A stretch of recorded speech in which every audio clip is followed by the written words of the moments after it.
حسبي الله ونعم الوكيل فنعم المولى ونعم النصير. Pimpinan Dayah Darul Ulum Abulung I, Haji Tasyahuddin Abulung I, yang terhormat pimpinan Dayah Babul Ulum Abulung I, yaitu Abul, yang terhormat seluruh para tamu undangan yang tidak mungkin kami sebutkan satu persatu, terima kasih untuk kehadirannya.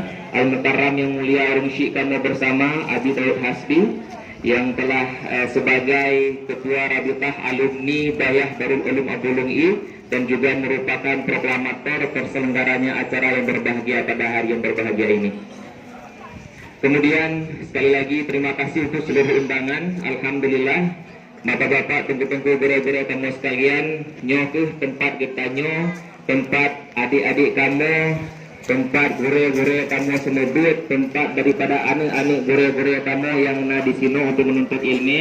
Nyoh salah satu dayah tertua di Aceh Besar yang berdiri pada tahun 1960-an, lebih kurang sudah 58 tahun. حسبي الله ونعم الوكيل فنعم المولى ونعم النصير. Bapak Kepala dan Dayah Aceh untuk bisa posisi di kita untuk melakukan pembicaraan dan didampingi oleh untuk dan Dayah Darul Ulum I dan juga oleh Abi. Terima kasih.